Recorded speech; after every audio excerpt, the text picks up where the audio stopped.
donc Pape Ndiaye Amadou jërëjëf lu jot rek suñu borom def ko yàlla jërëjëf parce que bii interview yàggoon nga ko bëgg mënuloon nekk même bi ma ñëwee seet si la préparé woon nga ko fóole ci Allemagne mais yàlla dogalu ko tey jii la ko yàlla dogal fii ci Sénégal fii ci Dakar donc ma sant la gërëm la ci bi interview bi nga xam ne xalaat nga ko sa jaboot xalaat ko également mu doon lu diis yow nga ne woon foog nga jëm ko def mais suñu borom tey la ko dogal kan mooy Atta maag yow ak keneen ñoo magee yaroo Ziguinchor nekk Ndiaye Kounda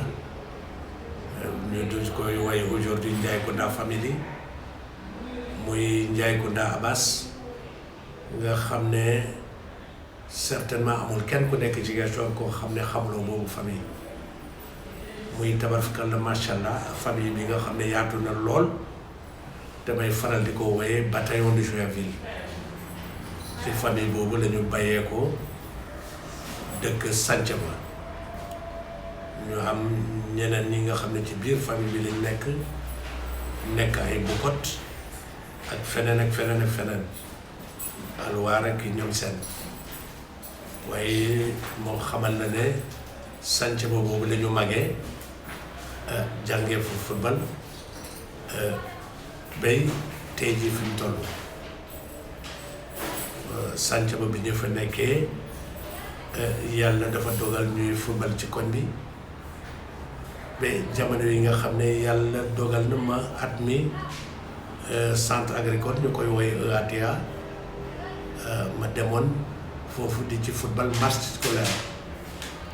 bi ñuy football match scolaire yàlla dogal stade municipal moo fa newoon stade Pedro Gomis fa lañ doon def suñuy match ba benn match ñëw nga xam ne bu ñu paree entraînement bu ñu paree match ci la foyer Casamance ci entraîné yàlla dogal jamono yooyu mu tasante woon ki ñu doon wooyee yàlla na ko yàlla yërëm te yéexañu Alioune Badara Gueye muy blé fii la ne woon capitaine de l'équipe nationale du Sénégal mu doon inspecteur de police yàlla dogaloon ñu affecté ko ci Ziguinchor bi mu ñëwee moom moo ne woon entraîneur presque entraîneur joueur bi ñu fubalee match scolaire boobu mu seetaan match bi ci la demee qui c'est ce garçon qui est de l'autre côté qui joue en arrière central qui est le capitaine de l'EATA gaa ñi xamal ko ne ko mu ne mais est-ce que mënu leen def quelque chose pour jël xale bi gaa yi ne ko non mais xale bi kii déjà il est chez nous il est en catégorie junior il joue en junior bien qu'il est très jeune il n'a que 16 ans mais mi ngi jouer junior chez nous mu ne kii il peut jouer senior su match bi pare tase wala leen ma ko effectivement match bi tas ñu woolu ma ñëw mu présenté wu ne ma est-ce que xam naa ko ma ne ko effectivement xam naa mu ne may kan ma wax ko ki mu doon mu ne ma xam nga ne je suis l'entraîneur je suis joueur j'ai raccroché les crampons il y a bien longtemps mais je vais devoir aujourd'hui te céder la place il paraît que ci équipe bi nga nekk ma ne waaw mu ne ma donc prépare-toi à partir de maintenant considère-toi comme quelqu'un pouvant jouer dans cette équipe du foyer Casamance yàlla dogal moo doon entraîneur joueur ci la commencé convoqué ma première convocation bi ma convoqué sax je n'ai pas pu jouer parce que keroog jooju ñu ngi waroon tase Saint-Louisien mu ne woon sama équipe de cœur mu doon très jeune ñoom laa doon supporter alors donc je me disais tout sauf jouer contre la Saint-Louisien match boobu sax je me souviens ñëwoon naa ba regroupement après je suis parti avant même ñuy door yëfu xale rek bi ñuy ñëw mu présenter gagné na leen aujourd'hui il va y avoir un jeune qui va jouer à ma place ñu laajte ata fekk ma dem alors yàlla dogal ils ont joué contre la Saint-Louisienne semaine bi ci tegu parce que boobu dans le championnat tu reçois 3 matchs et tu sors 3 fois semaine bi ci tegu on devait recevoir le Gaieté Club de Saint-Louis alors ma ne Gaieté Club de Saint-Louis bon mais tey ce n'était pas mon équipe de cœur mais il fallait que ma joué yàlla dogal ñu boole ma ci classement boobu ma nekkoon ak samay mag ñoom Raymond Da Silva ñu ci bëri ñoom men ak ñëpp une très bonne équipe ñoom Malick Fall te jóge woon fi Dakar ñëwoon fa ñu doon ko wooyee Pagliano mais une très belle équipe du Foyer de Casamance ci la dooree son premier match je me souviens que ce jour-là ñun ñoo gagné on a gagné 5-2 la ñu gagné alors que déjà à la mi-temps on menait déjà 3-1 alors donc c'était parti comme ça ci la war a mën a di jouer et à l'école et au Foyer de Casamance donc bay yàlla dogal fusion bi ñëw donc fusion bi puisque c'était l'équipe phare le Foyer de Casamance déjà ñun rek ñoo ne woon en première division ñoo leen génne di dem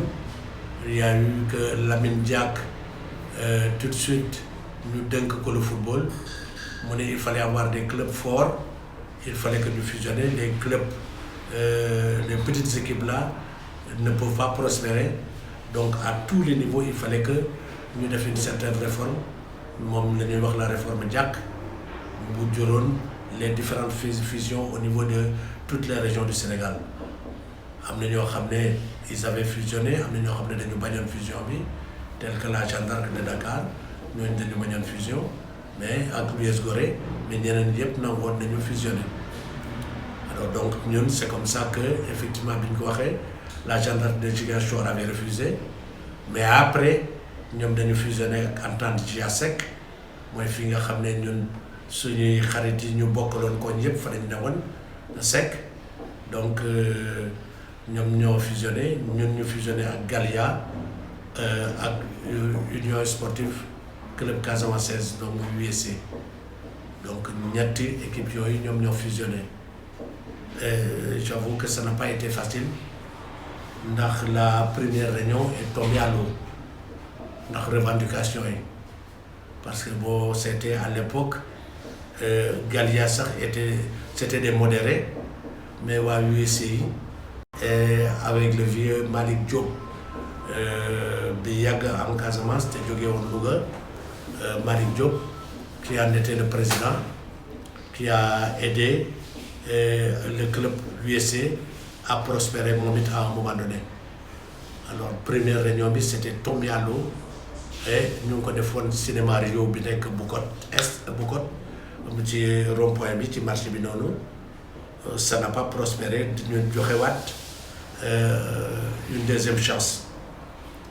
jërëjëf mais c'est cette deuxième chance qui a abouti deuxième chance bi bu mu aboutiree on était là pour choisir les noms nan la équipe boobu war a mën a tudd il y en a qui ont dit puisque Foyer était le club phare déjà représentant la Casamance à un niveau un peu élevé nañu conserver Foyer Casamance les autres ont dit ñett il faut ñu wutal ko tur gaa ñi dem ci ñeneen ñi ne Renaissance de Casamance ñeneen ñi non Casamance Sporting Club donc ñu nekk di xëccoo il y a eu certain Bassirou Diop bi ne woon Galia Bassirou Diop moom moo ne oui pour Casamance Sporting Club mais dafa gudd pour dans l'appellation ni ñu war ko war a mën a wooye Casamance Sporting Club mu ne moom par contre il aurait souhaité qu'on s'arrête tout simplement à Casa Sport Casa Sport nekk na lu gàtt Casa Sport nekk na loo xam ne nit ñi mën nañ ko wax assez facilement alors foofu on est passé au vote effectivement Casa Sport jàll donc c'est ce Bassirou Diop bi nga xam ne moom moo doon capitaine u Galia finalement moom moo joxe turu Casa Sport. Et bi ñu ci jógee je me souviens benn anecdote boo xam ne dama koy faral di dañ koy bëgg di waxtaanee dañuy doon war a mën a retaan parce que à ce niveau-là il fallait que tous les trésoriers tase joxe seen patrimoine wax li ñu am parce que comme il fallait faire la fusion ku ci nekk li nga am da nga ko war a indi. Alors ñun on avait un trésorier mais rigoureux sur les principes koo xam ne daf ku ñàppoon jaaxaan la yàlla na ko yàlla yërëm il est décédé il y a 2 voire 3 ans ñu doon ko woowee Pierre Diaz waa Ziguinchor xamee ko ci Gabos. C'était nous notre trésorier tellement qu'il était rigolo que patrimoine foyer Casamance bi mu yoroon yëpp la wax na ko ba keroog mi ngi annoncé 20 gris-gris 35 petites cornes yooyu yëpp fexe mu génnee ko ba waa Galia waaw yi seen ak kon nag yéen ni ngeen ñu doon gagné sur le plan mystique donc yi ngeen amoon tellement qu'il était rigolo. Alors donc ci foofu c'est de là où c'est allé le foyer de Casamance c'est parti comme yàlla dogaloon na bi may ñëw au foyer de Casamance j'étais encore le plus jeune ñu dem ci fusion bi ñële ñu ngi doon waaj a arrêté c'est comme ça que j'ai eu la chance effectivement bi ñu ne dañuy tànn les capitaines que ñu ne attention il faudrait que ñu def de Atta le capitaine moo tax ma am chance bokk ci les premiers capitaines du Casa Sport boo seetee daaw defe naa bi ñu fêté seen 50aire équipe bi ñu jël dans le cadre de cette publicité là mooy équipe bi nga xam ne ñun ñoo fa newoon ak ñoom Mamadou Gassama Kokho ñun ñoo ci newoon ñoom bienvenue Arthur Bass ñoom Almami Gueye Feu Almami Gueye Silili ñoom Mamadou Sadio donc équipe boobu fi ne woon ñoom Abdoul Assim Sané muy Whisky qui était le gardien de but ak yooyu donc on avait ñoom Mamadou Lamine Gassama Ndiaye ñooñu yëpp yàlla def na lu gën jël na leen ñun ñoo fi desagum alhamdulilah rabbil alamin di continuer un peu cette mission là. Alors donc c'est là où est venue en fait cette fusion et c'est là où on a commencé avec le Casa Sport mu metti woon lool parce que les autres équipes avaient les moyens nous n'avions pas de moyens mais on faisait avec. Alors donc en général boo c'était pour les déplacements de Saint-Louis on faisait 850 km par exemple et on arrivait presque à 2h du matin à Saint-Louis pour jouer le lendemain à 16h. Ce n'était pas évident, ce n'était pas facile. Donc du woon tey nga xam ne c'était à peu près difficile. On avait pas les moyens bu ngeen seetee bu Casa Sport footballé ba pare bu ñu ñëwee j'ai récupéré tous les équipements yéen ñi yow Fadel ak ñi fa newoon ñoom Abbas Ndama gi ñooñu dañ doon laa doon jël équipement yi jox leen ko pour ngeen ñu fóot ko parce que on n'avait pas les moyens de faire autre chose. Et je me souviens qu'en son temps ñi nga xam ne comme Sicap gi sama kër yaay la woon ma ne woon fat bokkoon koñ ak ñoom Diène Diouf bi ne woon Gorée ñoom dem seen ji Campu Ndiaye donc quand il a fallu même renforcer le Casa Sport je suis revenu les prendre ici pour yóbbu leen foofu ak ñoom Thierno Samb qui jouait au Jaraaf en son temps pour yóbbu leen fa pour ñu mën a am lu ñu war a mën a jàppale Casa Sport. Ça n'a pas été facile au début mais c'est comme ça et je crois que la plus grande époque du Casa Sport fekk na ma jógee fa c'était l'année où le Casa Sport a joué la finale et le chef de section d'alors qui était pour beaucoup moom moo doon Feu Lamine Ngom qui était aux Eaux et Forêts que Dieu ait pitié de son âme ak sa femme qui est partie muy Feu Néné Salomon qui est parti à la veille de la finale de cette année que le Casa a remporté brillamment donc ñoom ñoo fa ne woon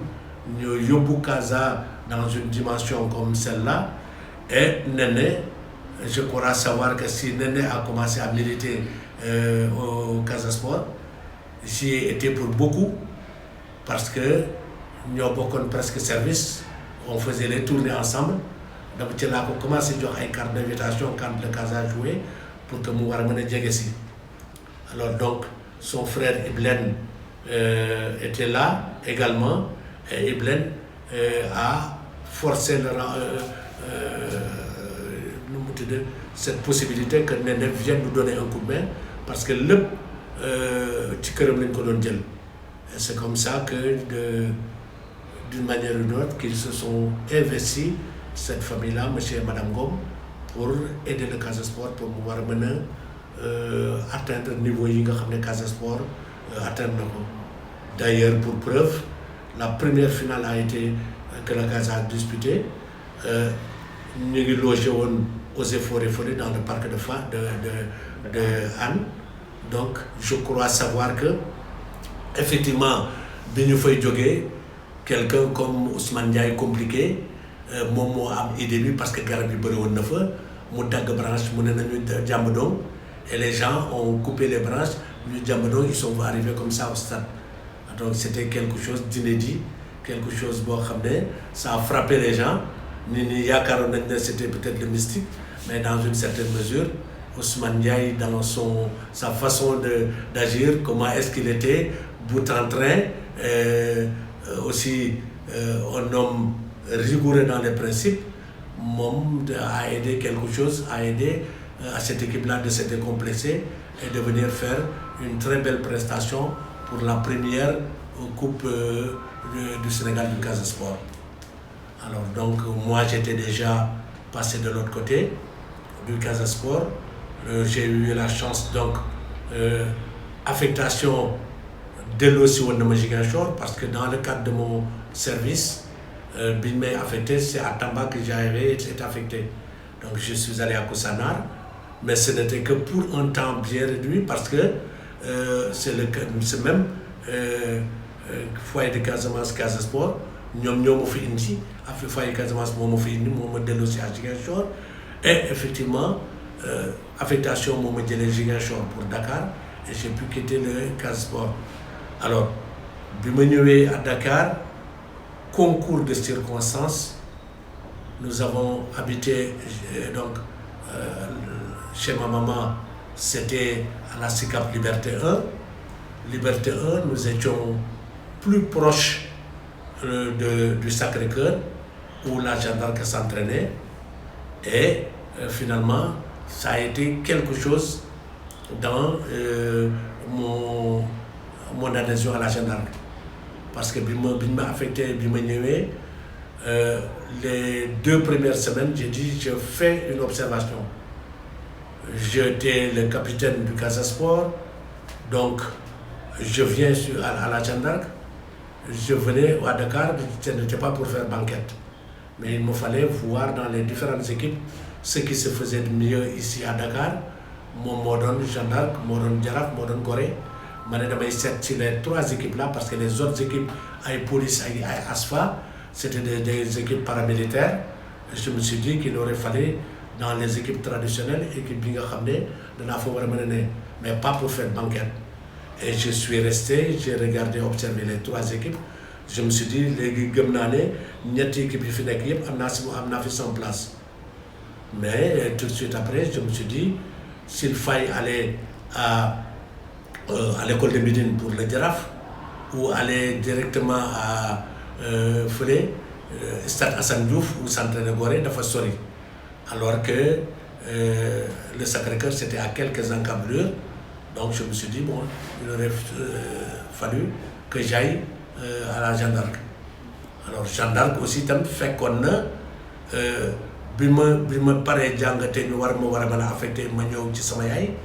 je m'entraînais là-bas, mais j'étais dans leur équipe réserve. Mais je n'étais pas, en fait, bien vu. Cette équipe réserve-là, il n'y avait que Lamine Niass qui venait de Diourbel, qui a pu intégrer l'équipe première, avec un certain Mbaye Ndiaye qui habitait Thiaroye, qui avait fait quelques piges en équipe première.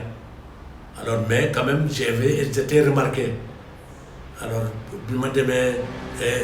comment être remarqué, parce qu'à un moment donné, quand j'ai su que je n'avais plus joué à la gendarme, je l'ai allé à Ziguinchor, Dem, au Casa Sport, et j'ai pu jouer un match de quart de finale de Coupe du Sénégal, Casa Sport, Gendarme Fi. Ma prestation a été belle, parce que beaucoup de les matchs que j'avais le plus réussi. Et moi,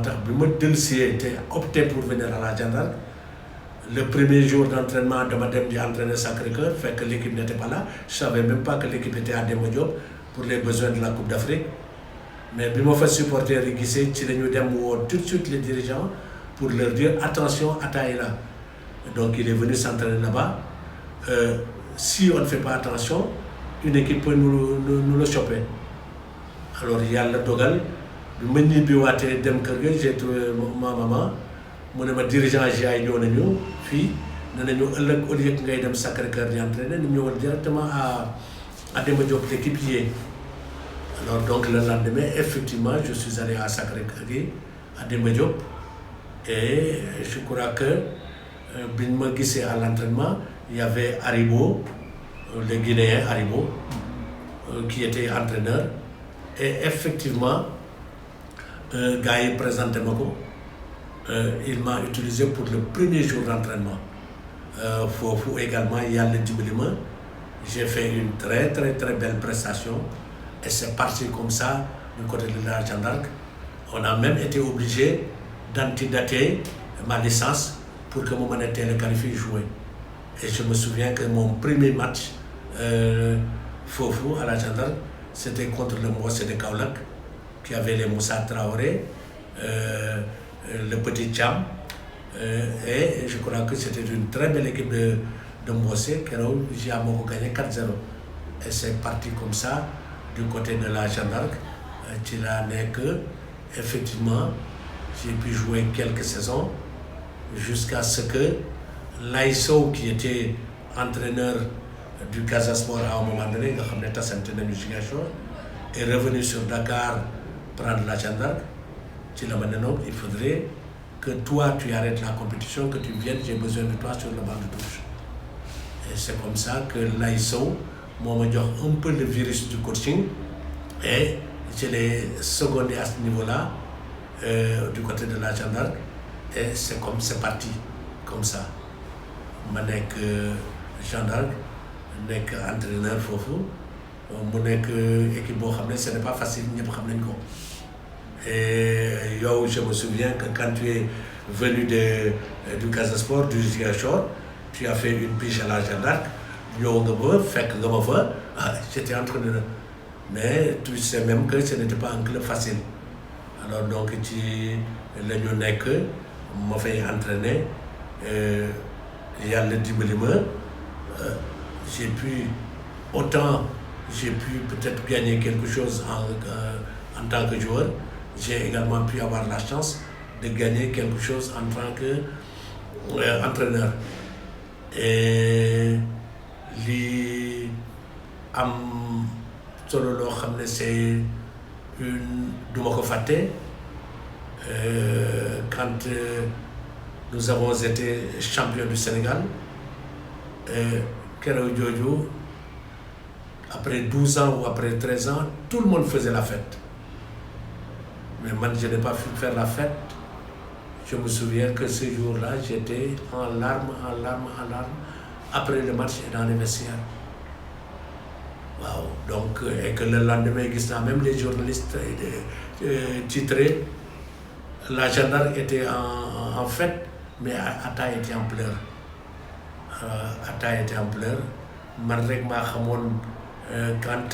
Bien après, les gens m'ont posé la question de savoir, Yangi gagné, Yangi Joy, qu'est-ce que c'est? J'ai dit non, parce que je me souvenais que l'année d'avant, nous avions fini de gagner la Coupe du Sénégal. Je suis passé directement à la maison Fofu. Ma maman y était. Ma fait que sama yaay ñoom kër gi yëpp xumba ñuy waxtaan di ma bëgg a dem mu ne ma non il faut nga payer nous. Alors donc j'ai été obligé de donner de l'argent, lui payer de la boisson, naan mu ne ma dama leen di ñaanal déwén à pareille époque ngeen gañwaat coupe ma ne ko oui. Et je me suis souvenu que quand j'ai gagné ce championnat-là ma xalaat ne cette fois bu ma delluwaatee kër ga du ma ko fa fekk alors ce n'était pas ça ce n'était pas moi-même mu nekk loo xam ne mu metti ma en passant ma maman ak ñaan ñi ñu ñaanaloon alors donc tu vois que anecdote yooyu moom jaar na ci du côté de la Jeanne d'Arc donc fa laa nekk côté Jeanne d'Arc di entraîner ce n'est pas facile tu le sais tantôt dana baax tantôt du baax comme on a l'habitude de dire mon ami Pape Seck et grand frère de la Jeanne d'Arc a dit Jeanne d'Arc moom ku ñëwagul rek yaa baax quand effectivement on m'appelle quand je viens et que je donne un peu de satisfaction ñu ne bu fi diw ne woon diw ñëw je suis obligé de partir diw ñëw ça ne va pas saa yu ñu la soxlaa tu viens ñu ne attends dem leen jëli ko parce que moom moo xam xale yi moom moo fi newoon ak ñoom su ma ñëwee yàlla dimbali ma des résultats ñëw mais tout de suite on me pousse un peu à la sortie du côté de la sortie alors donc ci laa nekk ba à un moment donné bi ma jógee Jeanne d'Arc ci laa toog à un moment donné Souris avait ses problèmes avec Aldo Gentina parce qu'il venait d'installer Aldo Gentina bi nga xam ne son ami Gentina l'avait négocié du côté de Campora jox ko et je crois savoir que jusqu'à aujourd'hui les gens en parlent la GA fête ses 100 ans mais waa Jeanne d'Arc yu bëri ñoom ne nañu ce centre là Aldo Gentina n'appartenait pas à Souris ça devait appartenir à la Jeanne d'Arc bien que Aldo indi na éclairage mais jusqu'à maintenant fi dëkk bi nekk kenn xamul fan la alors jusqu'à ce moment bi mu toogee am quelques petits soucis dans l'encadrement ci la ñëw yónnee woolu ma ne ma j'avais souhaité que nga ñëw jàppale ma du côté de Aldo et loolu moo ma yóbbu Aldo où j'avais eu la chance de rester comme directeur technique pendant 11 ans donc 11 ans yi bi ma arrêté il y avait comme c'était un truc sous-régional il y avait un jeune joueur qui m'était resté attaché, qui m'était familier et qui venait de l'Afrique centrale du Congo. Donc, Mohamed Fofou au Congo, son papa était commissaire de police, certes, colonel Mounioba, mais Mohamed, effectivement, à mon club, muy TP Caïman, problème, il me donne un petit au niveau de l'encadrement, moi, que son fils, qui était un de mes protégés filles du côté de Aldo Gentina. Alors qu'on connaît quoi, mon coach ici vient d'arrêter avec Aldo Gentina. À l'heure qu'il est, il a une toute petite structure, une école de football, mais je te donne son numéro de téléphone pour que tu puisses l'appeler et voir s'il est apte à venir te donner un coup de main. Alors non, le colonel Mounioba Oué, il m'a oué, ça n'a pas été facile comme décision. Je lui ai dit de me revenir dans 3 jours, histoire de discuter un peu avec ma famille pour ça. Parce que le Congo, ce n'est pas la porte à côté, c'est 4950 km. Alors donc, ils ont été d'accord sur le principe, ils m'ont écouté. Au point que, s'il veut de ça, il faut peut-être tenter un peu sa chance de leur donner le coup de main qu'il fallait. Alors, ils m'ont dit Madame Feu, Fofo ATP Caïman, où j'ai eu la chance de faire de très bons résultats à ce niveau-là. Un peu j'ai rehaussé le crédit des Sénégalais. Et je me sais que bi ma fay jógee soo newoon Sénégalais dem fa ne tu es un coach venant du Sénégal, tout de suite nit ñi jël la sans pour autant qu'ils sachent ce que tu as, ce dont tu es capable. Yàlla dimbali na ma def naa fa 6 bonnes saisons sportives. Alors donc avec des résultats assez probants, nettement probants. Donc loolu moom moo doon suma jaar-jaar au Congo. Et puis bon, peut-être c'était une expérience qu'il fallait vivre et je l'ai pleinement vécu. je l'ai pleinement vécu grâce à Padel Mounioba bi nga xam ne moom laa yoroon fii au centre Aldo et qui a eu la chance, vu ce que je faisais, me proposer moi à son papa de l'autre côté. Et son papa aujourd'hui est resté certainement un de mes meilleurs amis avec lesquels on s'entend bien léegi. Xale yi ils sont là, les deux frères Mounioba, et chaque fois que de besoin, ils n'hésitent pas à venir à la maison ici, même si je ne suis pas là, discuter, prendre une part active dans les discussions familiales avec madame et les enfants. Alors donc loolu moom moo ma yóbbuwoon Congo. Bi ma dellusee Congo, je suis revenu bi ma ñëwee parce que fële laa yëg ne une première fois que mon équipe la Jeanne d'Arc est descendue en Ligue 2, parce que foofu dañ ma ko wax. Et bi ñu ma ko waxee je ne croyais pas parce que damay ne Jeanne d'Arc daana tànge rek waaye du dem Ligue 2. Et ce jour-là je me souviens, comme su may dem entraînement daaw ma yóbbu portable. Dès que je suis arrivé, avant may julli sax, j'ai appelé ici, je suis tombé sur ma fille, ma ne ko demal nga laajal ma ci ñoom bu baax dama dégg ne Jeanne d'Arc dafa wàcc. Ndax c'est vrai mu ne ma effectivement dafa wàcc, les télévisions, les radios en parlent. Alors donc loolu laa amoon. Bi ma dellusiwaatee yëguma ne sax de la Ligue 2 ils sont allés en national. Alors loolu ma ñëw, je me suis dit qu'il aurait fallu aller les voir, essayer de voir si je pouvais donner un coup de main. Et j'ai tenté de manière timide à donner ce coup de main-là. Mais comme suñu équipe moom dafa metti, Jeanne d'Arc moom dafa metti, j'ai été obligé encore une fois de plus de jeter l'éponge. Noonu laa toogee jusqu'à ce que le président fondateur de Challenge Food Center en fait est venu me voir parce que dama amoon une certaine recommandation. Mu wax ma ko, j'ai débuté un peu avec eux, mais ça n'a pas fait long feu. Nous n'avons fait qu'une petite saison et puis là j'ai arrêté. Jusqu'à ce que Souleymane Camara, qui a eu avec lequel j'étais à Aldo, avec lequel j'ai de très bons rapports, Souleymane Camara est revenu à la rescousse parce que Maître Papa Khadignan, qui est président fondateur de KN Foot Academy, bi nekk Fatick, est allé le trouver à Montpellier pour un partenariat ak moom. Mu ne ko mënul ne parce que déjà il est partenaire actionnaire à Dakar Sacré-Cœur et que effectivement il veut accompagner ses fils pour grandir un peu en France balaa muy ñëw. Mu ne ko waaye moi j'ai des soucis de coaching, je veux un directeur technique. Tu la connais, je vais appeler sur Dakar pour voir. Je connais quelqu'un, si jamais il est libre, je pense qu'il peut faire ton affaire. Alors noonu la ma Souleymane wooyee, ma ne ko je suis allé présentement à Dakar, je suis en chômage technique comme on le dit, defuma dara, ci la ma ko proposé. Encore une fois la famille est prioritaire, ma ne ko xaaral ma laajte famille bi, suñ ci d'accord xëyrul, suñ d'accordul, à ce moment mu dem wuti keneen. Et la famille m'a donné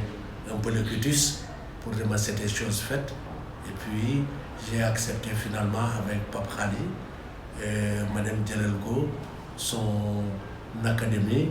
qui se trouve être à Fatick, à 147-150 km de Dakar, moi KN Academy Foot. Alors donc fala nekk comme directeur technique et yàlla ñuy dimbali ñu nekk fa ñuy war a mën a liggéey tuuti waaw.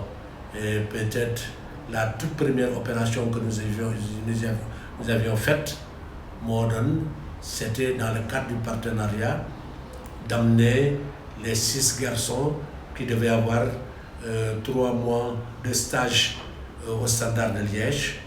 Et les garçons y étaient, on était obligés, dans le cadre des échanges comme on faisait à Aldo Gentina, de les amener, le président et moi, Fofo, pour nous installer les pour voir mener delsi. Et c'est comme ça que tu es venu nous voir, Fofo, à Serein.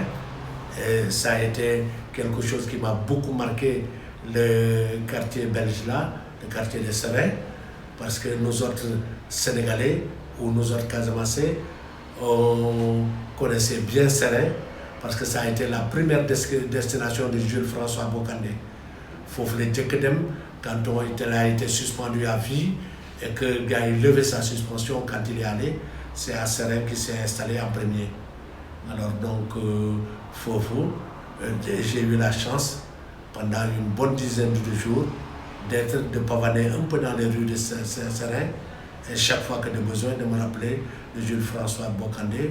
et de toute la Casamance et tout le Sénégal. Alors donc, jusqu'à aujourd'hui, il y a le Dogalna, nous un peu à Kain Foot Academy. Et cette année, on va, du côté de la Fédé, on s'est affilié, on va jouer sous la bannière de Fatigue FC et de Nian Suñu Borom Rek. Les réussites que nous avions eues ailleurs, Suñu Borom def ñu war ko war a mën a am. Brièvement, jaar-jaar bi nga xam ne moom la ñu am sur le plan footballistique, bon, bëri na bëriwul, résultat pour résultat, yàlla dogal na les gens doivent juger. Waaw, les gens doivent juger comme ni ma ko waxee,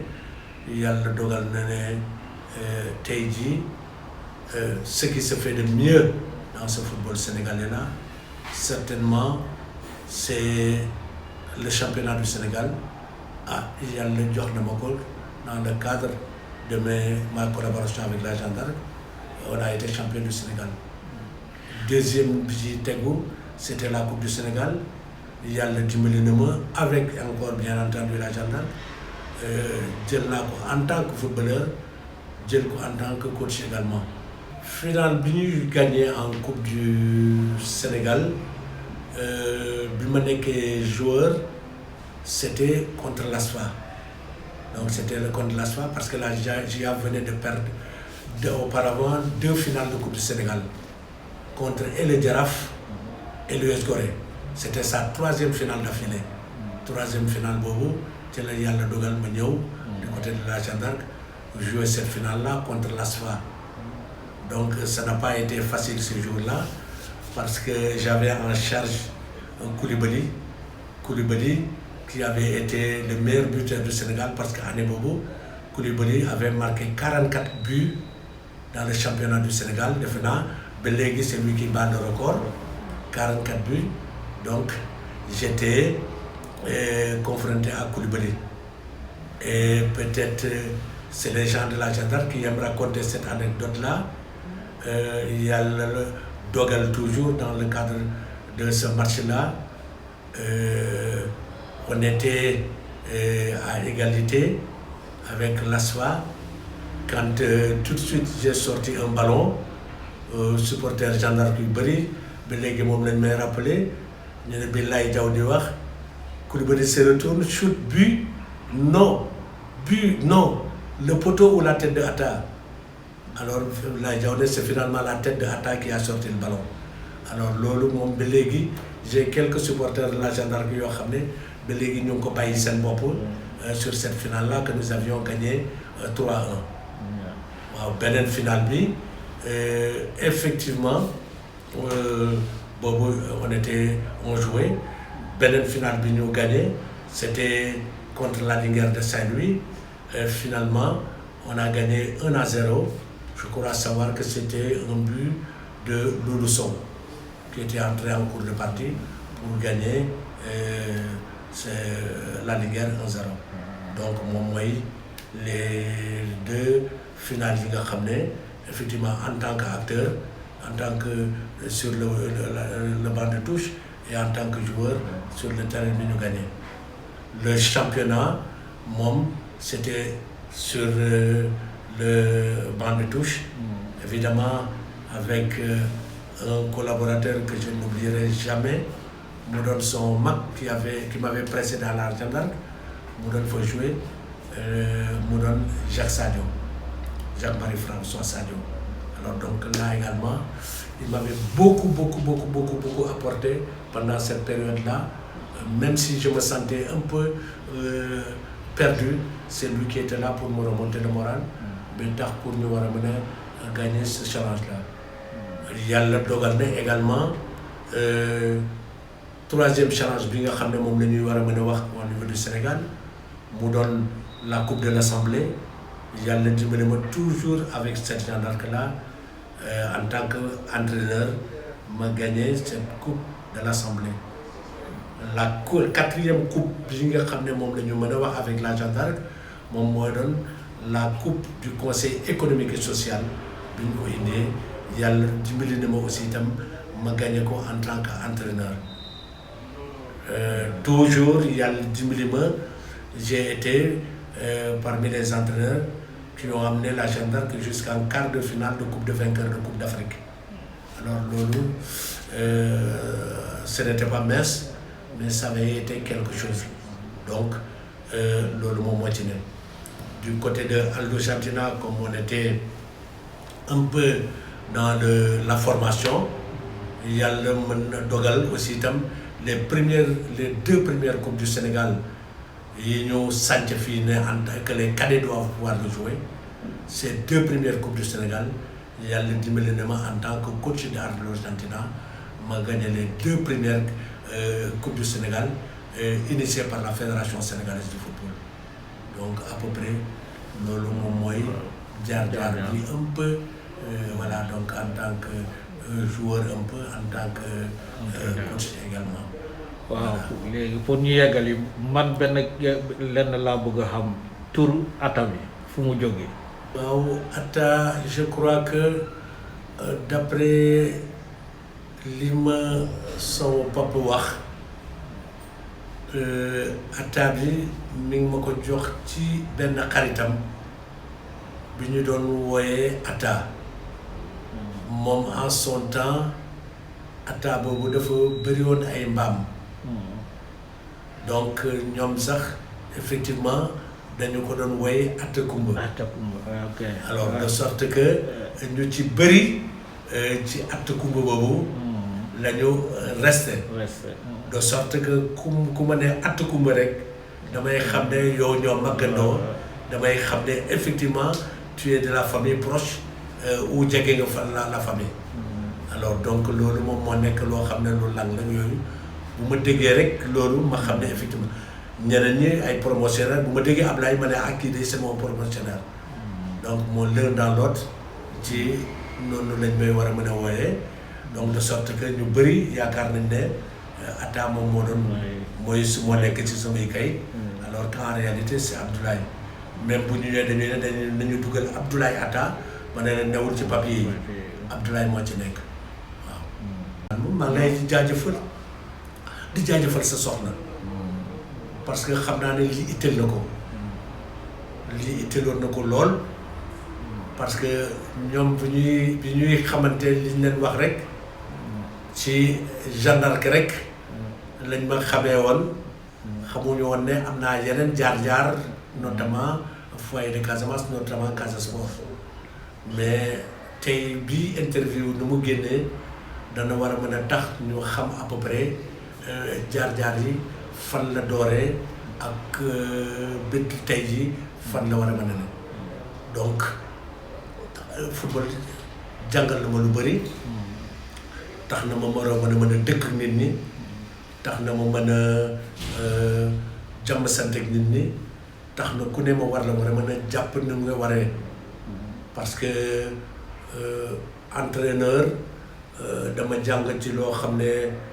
li benn entraîneur doon wax ku ñuy woye Stéphane Kovacs yàlla ko yàlla yërëm daan na ne l'entraîneur doit avoir autant de relations qu'il a de joueurs et les relations différentes les unes des autres suivant le degré intellectuel, suivant le milieu social, suivant l'environnement, suivant le comportement caractériel. Mu ne yooyu yëpp da nga koy jël nga jiital ko autrement dit l'entraîneur joueur bu ne war na am nu muy doxale gi yow. Alors ça m'a permis aussi même dans ma famille proche ma war a mën a am un peu ses affinités avec ñëpp ma mën a respecter ñëpp ki ma féetee ndaw ki ma féetee mag mën a am une façon de me comporter avec tout un chacun te loolu je parle sous ton contrôle ak contrôle ñeneen ak ñeneen ak ñeneen. En tout cas encore une fois maa ngi leen di jaajëfal pour seen temps bi ngeen accordé pour interview bii ngeen xam ne moom ngeen bëgg bu ngeen ko partagé dana am ñoo xam ne danañ ci war a mën a jëriñoo même bu doon tuuti la sax danañ ko ci mën a jëriñoo. Encore une fois jërëjëf yàlla na seen taxawaay yàgg ci kanamu famille bi.